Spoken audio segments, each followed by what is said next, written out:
Uliona juzi amekusanya watu huko pahali naitwa Mount Elgon. Mbunge anaitwa Dani Wanyama anasimama na rais ameketi pale. Huyo mbunge anasema sisi tutaunganisha jamii zingine zote kupigana na hii watu ya Mount Kenya, tuisolate hao wakuwe peke yao, na rais ameketi.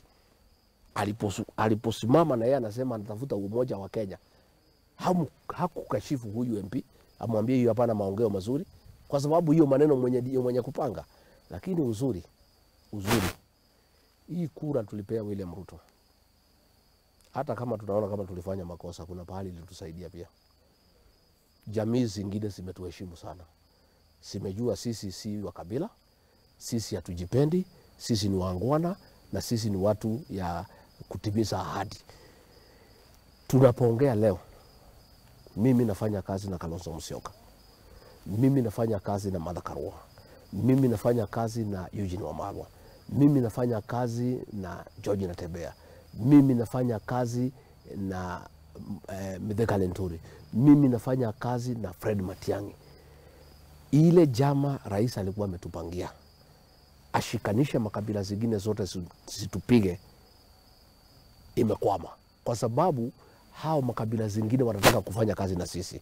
Na utaona siku ya Jumanne nikiwa na hao viongozi, sisi tumekubaliana watu ya jamii ya Omugusi, jamii ya Mlembe, jamii ya Maa, jamii ya Wakamba, jamii ya kila mtu, tuungane, tutafute formula vile tutaunda serikali pamoja. Kwa hivyo ningetaka niambie watu wetu wa Meru, msikuwe na wasiwasi.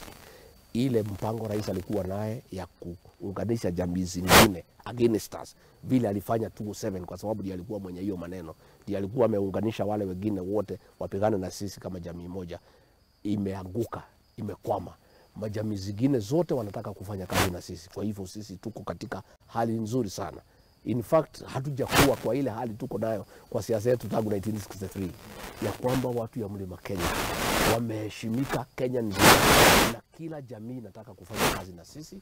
Tushikane pamoja, tuunde serikali pamoja, serikali ya kuokoa Kenya, serikali ya kurekebisha uchumi, serikali ya kuheshimu maoni ya kila mtu, na hasa ya kuchunga mali ya watu.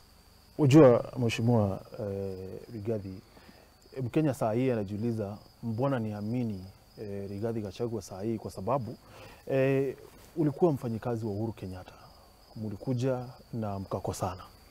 Ulikuwa naibu wa rais wa William Ruto, mmekuja umekosana. Sasa alafu tena uwaletee another outfit, mbona wakuamini? Mimi sikukosana na Uhuru Kenyatta, mimi nilikuwa mfanyikazi wake, na tulifanya siasa na yeye.